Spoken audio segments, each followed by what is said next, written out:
Assalamualaikum warahmatullahi wabarakatuh. Pemirsa El Sinta TV, apa kabar Anda semua hari ini? Jumpa lagi dalam program Risalah Iman Ramadan. Bersama saya Siva Faradila, dan syukur alhamdulillah saya tidak sendirian. Ditemani oleh narasumber saya selaku dosen Politeknik dari LP3I Jakarta. Beliau juga adalah Sekretaris Dewan Dakwah Islam Indonesia Kota Bekasi. Ada Ustadz Syarifuddin Ahmad, SOS MSI. Assalamualaikum Ustadz Syarifuddin. Assalamualaikum warahmatullahi wabarakatuh. Kabar sehat ya? Alhamdulillah khair. Kita sejuk nampaknya di udara luar ini Ustadz ya. Iya. Masih diberikan nikmat kesehatan, menghirup udara di tengah Ramadan. Amin. Tidak mengurangi niat dan maksimal kita ibadah di Ramadan ini ya. Iya. Karena semuanya hitungannya adalah jihad. Betul. Ini kalau bicara tentang jihad akan jadi tema kita hari ini. Insya Allah, siap, insya Allah. Tapi kebanyakan orang melihat konotasi jihad ini masih negatif ya. Nah, tetapi kita akan coba membahas seperti apa sebenarnya konsep jihad di Ramadan ini. Baik. Nah, bagaimana sebagai pendahuluannya Ustaz? Iya, baik, siap. Bismillahirrahmanirrahim. Assalamualaikum warahmatullahi wabarakatuh. Waalaikumsalam. Alhamdulillah, assalatu wassalamu ala rasulillah. Rabbi shrah li sadri wa yassir li amri wahlul 'uqdatam min lisani yafqahu qawli. Pemirsa Risalah Iman Ramadan, El Sinta TV yang dirahmati Allah Subhanahu wa taala. Alhamdulillah kita masih berada di dalam suasana Ramadan, yang mana tentu saja ini adalah bulan di mana melekat banyak predikat di dalamnya. Kita menyebutnya dengan Syahrul Quran, Syahrul Siyam wal Qiyam. Kemudian juga kita menyebutnya dengan Syahrul Ilm, Syahrul Tarbiyah. Dan termasuk di dalamnya adalah bahwa Ramadan ini adalah Syahrul Jihad. Kenapa Syahrul Jihad? Ya, tentu banyak alasan yang mendasari sehingga Ramadan pun disebut sebagai bulan jihad. Yang pertama adalah tentu terkait dengan rangkaian ibadah yang kita lakukan di bulan Ramadan. Bahwa setiap rangkaian ibadah yang kita kerjakan selama bulan Ramadan itu menuntut yang namanya kesungguhan. Menuntut yang namanya mujahadah. Ya. Jadi bukan perkara main-main, ya, bukan perkara senda gurau. Kenapa? Karena melaksanakan aktivitas ibadah di bulan Ramadan di tengah situasi dan kondisi perut lapar, haus, mungkin dalam kondisi fisik yang lemah. Nah, itu tidak bisa tidak bahwa kita harus mengeksplorasi potensi yang ada di dalam diri kita. Sehingga kita bisa mampu melaksanakan itu semua. 12 jam menahan lapar dan haus, bayangkan. Kalau orang yang tidak terbiasa puasa, betapa beratnya. Bahkan mungkin ada yang merasa, oh saya seperti mati saja. Iya kan? Berat. Belum lagi malamnya kita disunahkan untuk melaksanakan sholat tarawih, qiyamul lail. Ada yang 8 ditambah 3, ada yang 20 ditambah 3. Ya bisa dibayangkan, siangnya kita berlapar-lapar dan berhaus-haus, malamnya kita harus menegakkan tubuh kita berdiri untuk melaksanakan sholat sunnah berjamaah. Itu pasti memerlukan perjuangan. Belum lagi pada aspek yang lain, ya bagaimana kita menunjukkan kepedulian kepada saudara kita, ya menyediakan iftar atau takjil. Bahkan ada yang mempersiapkan hartanya untuk beli makanan buat sahur on the road. Ini biasanya berlomba-lomba Ustaz, banyak sekali ya. Berlomba-lomba orang, dan itu artinya adalah bahwa ini bukan main-main gitu. Nah, makanya ada persiapan-persiapan di dalamnya, ya sama seperti orang berjihad dalam konteks jihad fisabilillah dengan berperang misalnya. Dia harus ada persiapan fisik, persiapan mental, persiapan peralatan yang dia gunakan. Sama juga halnya kita dengan Ramadan.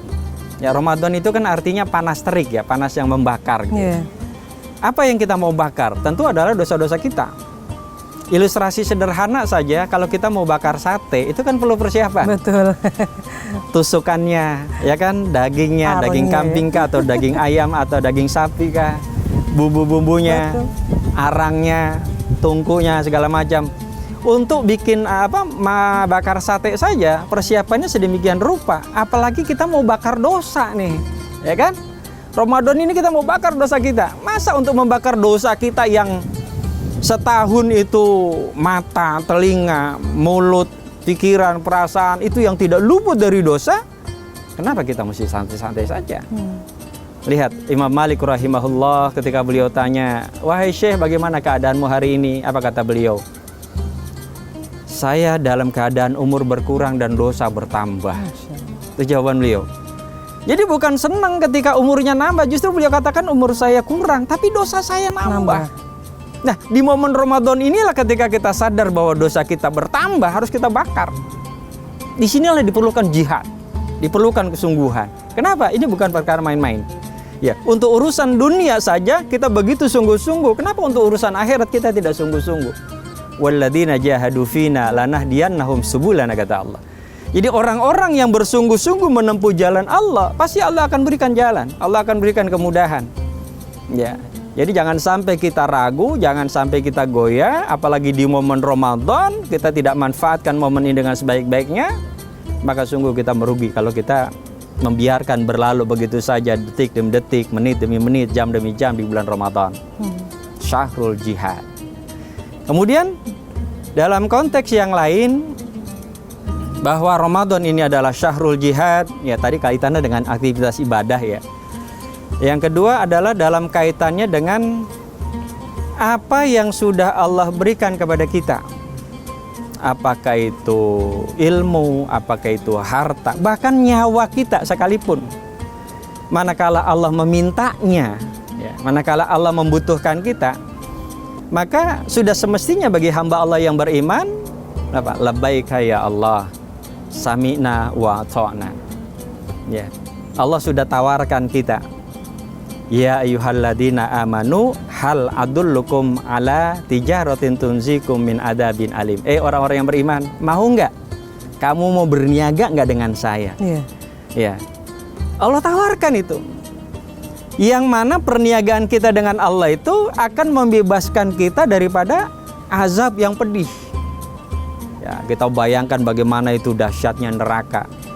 Yang panasnya api neraka 70 kali lipat api dunia. Api dunia seperti apa kita tahu? Lihat matahari. Suhu terluarnya adalah 6.000 derajat Celcius. Tapi tahu nggak kita berapa suhu inti matahari? Suhu inti matahari itu adalah 15 juta derajat Celcius. Itu baru api dunia. Sedahsyat-dahsyatnya api dunia 15 juta derajat Celcius suhu inti matahari. Bagaimana dengan neraka yang 70 kali lipatnya? Dahsyat, mengerikan. Ya. Makanya di sini Allah tawarkan, mau nggak kamu berniaga dengan saya? Gimana cara kita berniaga dengan Allah? Ya, dengan berjihad. Jihad yang model bagaimana? Ya, Allah berikan jalan. Nih dengan harta, ya. Kemudian dengan potensi lah yang kita miliki, ya. Minal amwali wal anfusi was samarat, ya, dengan apa yang kita miliki, ya, termasuk perniagaan, mungkin perdagangan dan sebagainya, hingga pada akhirnya dengan nyawa kita, karena Allah lah yang menggenggam kita punya nyawa, ya. Allah lah yang mengendalikan, Allah lah yang membolak-balikan kita punya nyawa. Maka ketika Allah membutuhkan kita, ya sebagaimana dulu pada masa Rasulullah, ya, panggilan jihad, para sahabat serta merta bersiap diri. Bahkan ada salah seorang calon pengantin, malamnya dia akan mengadakan akad nikah. Ketika siang hari dia dari uang yang dia kumpulkan dari pemberian para sahabat, dia belanjakan, rencananya belanja untuk kebutuhan akad nikahnya. Tapi ternyata di pasar ada panggilan jihad. Dia lupakan rencana pernikahannya, dia gunakan harta yang dia kumpulkan itu untuk membeli perlengkapan untuk jihad bersama dengan Rasulullah. Masya Allah. Pertama jihad. Menarik bahasan kita, Ustaz. Tapi kita akan lanjutkan lagi nanti. Baik. Pemirsa El Sinta TV dimanapun Anda berada, jangan kemana-mana. Kita akan lanjutkan setelah jeda yang berikut.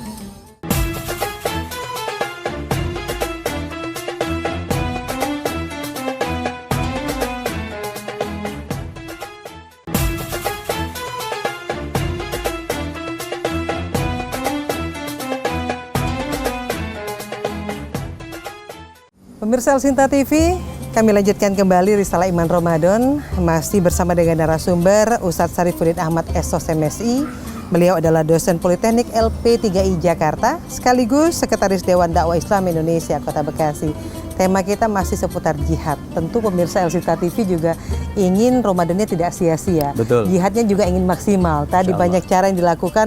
Yang paling gampang adalah jihad yang dilakukan memberikan makan ya. Ustaz, karena di Ramadan ini kita biasanya di setiap jalan berlomba-lomba ya untuk itu semua.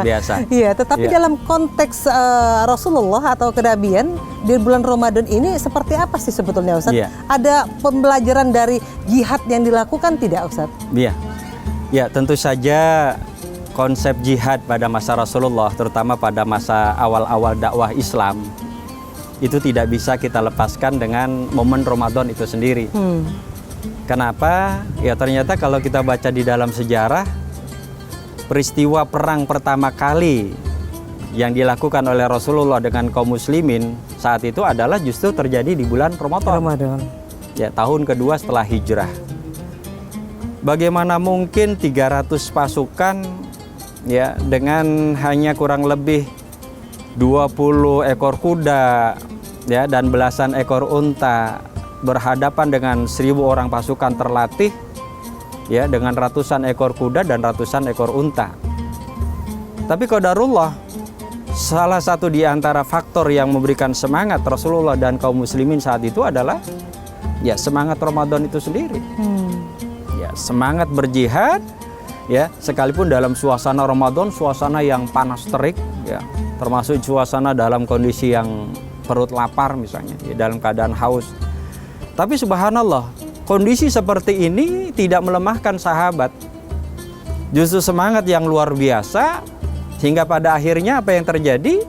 Allah Subhanahu wa taala berikan kemenangan kepada kaum muslimin. Itu pada peristiwa perang Badar tahun kedua Hijrah.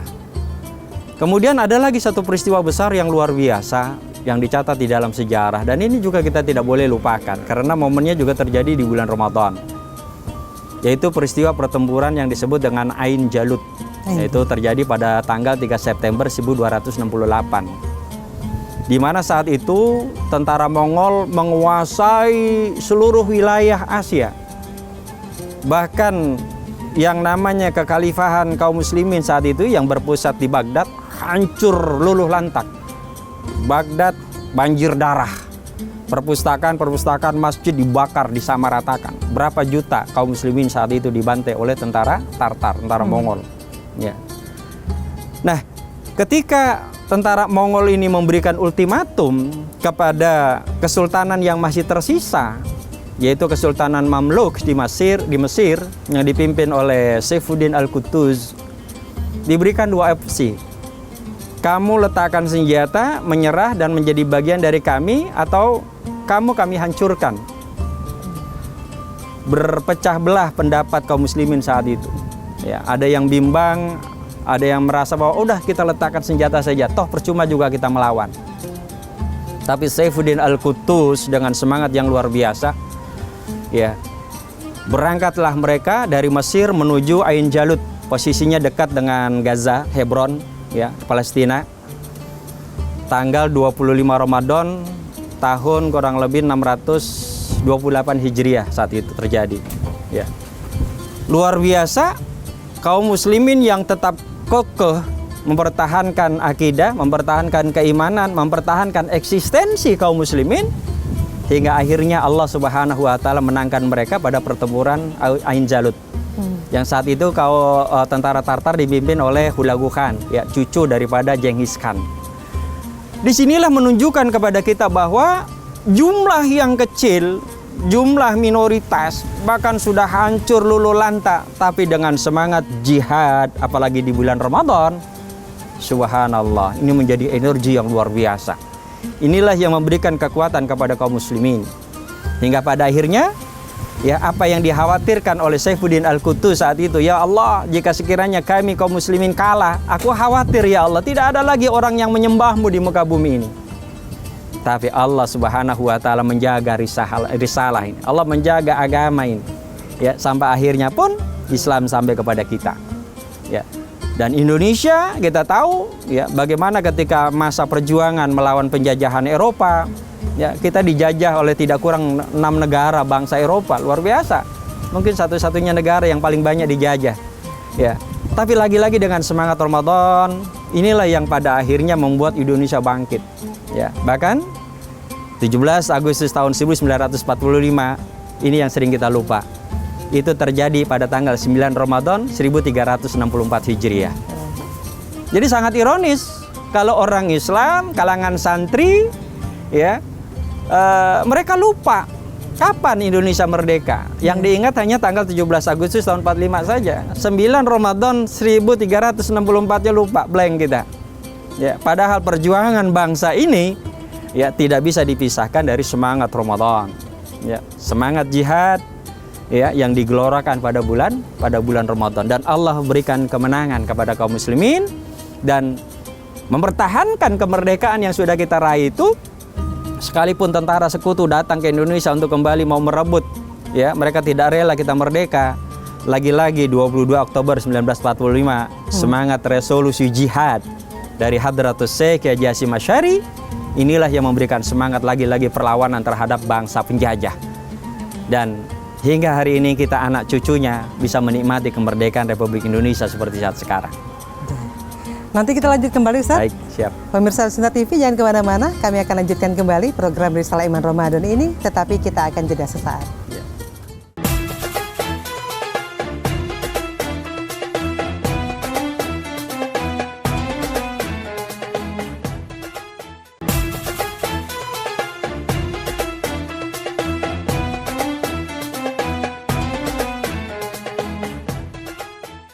Pemirsa Al-Sinta TV, kembali lagi kita dalam program Risalah Iman Ramadan. Saya masih bersama dengan Ustadz Syarifudin Ahmad, SOS MSI. Kita lanjut lagi, Ustadz, makna jihad, sahrul jihad. Sahrul jihad. Kalau tadi Ustadz sudah memberikan contoh terkait dengan bagaimana sesungguhnya di zaman Rasulullah ketika Perang Badar itu juga berada di bulan Ramadan. Kemerdekaan kita juga di bulan Ramadan. Nah, dalam konteks Perang Badar tadi, sebetulnya pesan apa yang ingin disampaikan? Tetapi sebelumnya, ketika perang itu mereka berpuasa atau tidak, Iya, Ustadz? baik. Iya, seringkali orang, dan memang tidak salah kalau mengidentikan kalau puasa itu pasti lemah. Betul. Ya, karena tidak makan, tidak minum paling Apalagi tidak berperang, kan. Ya, apalagi ya, dalam situasi berperang. Ya, memang kalau kita merujuk kepada surat Al-Baqarah ayat 184, ya, bahwa pada akhirnya toh itu kembali pada pilihan. Ya. Wa in kana maridun aw ala syafarin faidatum min ayyamin ukhar. Ya, jadi pilihan ketika kita sakit atau ketika kita sedang melakukan syafar, Allah berikan kita rukhsah, faidatum min ayyamin ukhar. Kamu boleh ya mengqadanya, menggantinya pada bulan yang lain. Ya, tetapi juga masih ada alternatif lain. Ya. Di antaranya apa? Wa antasumu khairul lakum in kuntum ta'lamun. Tapi jika sekiranya kamu puasa gitu ya, berpuasa, maka itu lebih baik bagimu jika kamu mengetahui. Artinya apa? Ya, dalam situasi berjihad, apalagi mungkin di zaman sekarang ketika orang bekerja secara fisik ya, dan memang dia tidak punya pilihan lain katakanlah ya, kecuali dia harus bekerja supaya dia bisa memberi makan dan menafkahi keluarganya ya. Kalau dia mampu memang secara fisik untuk melakukan ibadah puasa, ya kenapa tidak gitu. Kalau dia mampu, kenapa menggantinya pada bulan yang lain itu nggak mungkin sama nilainya ya, karena menggantinya atau mengkodoknya pada bulan yang lain ya kan mungkin sama, karena Ramadan tadi nilainya saja, nilai pahalanya dilipat gandakan oleh Allah Subhanahu wa taala. Ya.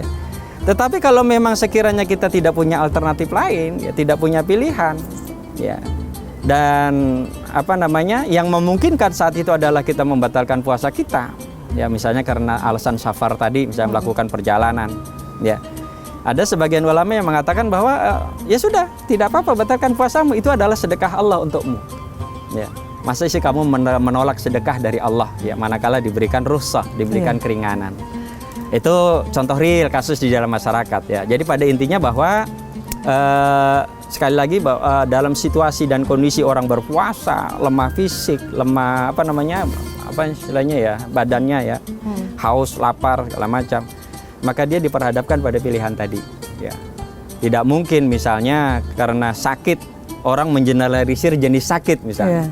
Ya, karena sakit yang mungkin sekedar penyakit kulit gatal kemudian saya nggak puasa, kenapa? Dalilnya kan sakit. Nah, tentu kan tidak begitu memaknai ayat itu. Ya, jadi tidak mengeneralisir ya kata sakit di dalam ayat Al-Baqarah 184 dengan penyakit yang kita rasa. Nah, penyakit yang bagaimana dulu, ya kan? Kalau memang penyakit yang memang tidak memungkinkan kita untuk berpuasa, atau ketika kita berpuasa mudorotnya lebih besar, maka berbuka atau tidak puasa tentu lebih baik.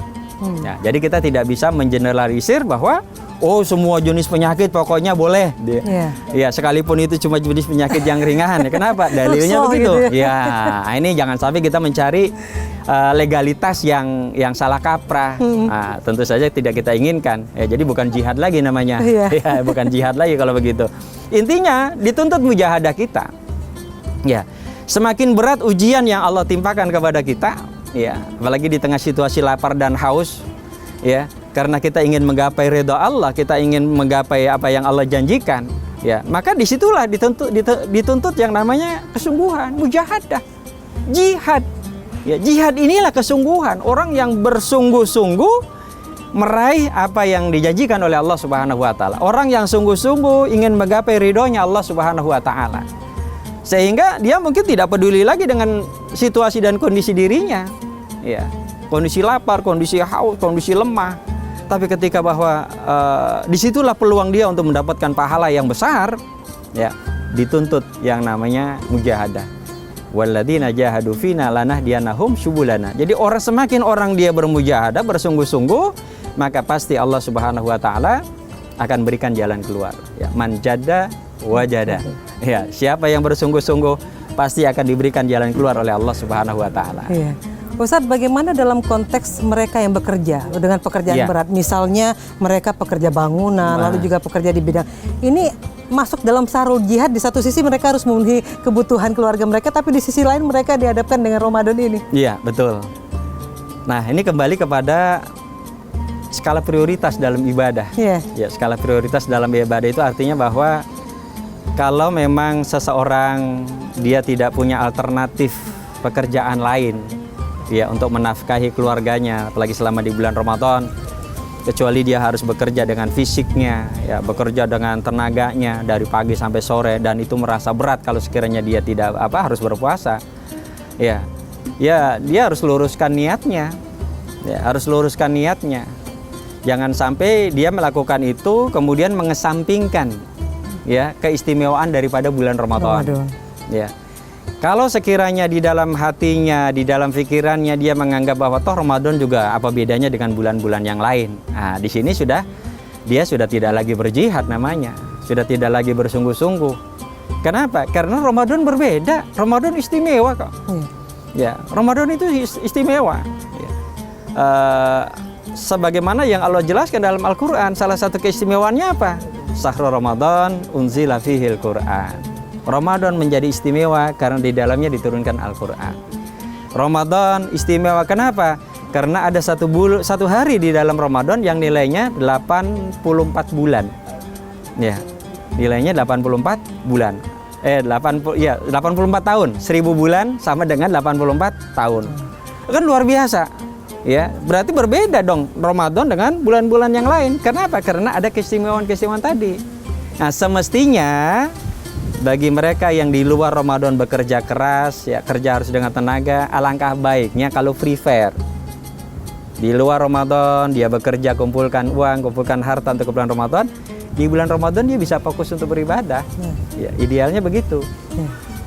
Apa yang bisa disampaikan di sesi terakhir ini kepada tentu saja kepada pemirsa Risalah Iman Ramadan yang dirahmati Allah Subhanahu wa taala. Di bulan Ramadan jangan sampai kita memposisikan diri kita sebagai orang yang lemah.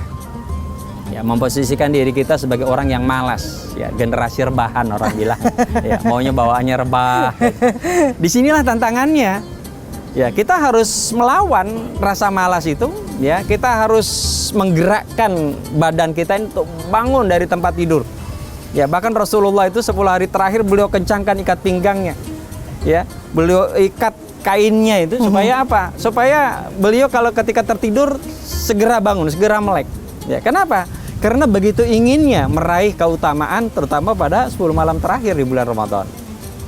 Tetap mutlak diperlukan jihad, diperlukan kesungguhan untuk mendapatkan Ramadan yang terbaik. Ya, tentu dengan amal-amal yang terbaik. Insyaallah. Baik, Ustaz, terima kasih. Baik. Assalamualaikum warahmatullahi wabarakatuh. Waalaikumsalam warahmatullahi wabarakatuh. Pemirsa Elsinta TV dimanapun Anda berada, demikian tadi Ustadz Syarifuddin Ahmad SOS MSI selaku dosen Politeknik LP3I Jakarta, sekaligus beliau selaku Sekretaris Dewan Dakwah Islam Indonesia Kota Bekasi. Mudah-mudahan pemirsa Elsinta TV bukan termasuk kaum rebahan. Mudah-mudahan Ramadan ini kita ayo tingkatkan semangat ibadahnya sehingga kita bisa memaksimalkan rangkaian atau hari-hari Ramadan kita. Amin. Siapa tahu ini adalah Ramadan terakhir kita, karena itu kencangkan ikat pinggang. Jadi perbanyak ibadah kita. Saya Siva Paradila pamit undur diri. Subhanakallahumma bihamdika asyhadu an la ilaha illa anta astaghfiruka wa atubu ilaik. Wassalamualaikum warahmatullahi wabarakatuh. Assalamualaikum warahmatullahi wabarakatuh.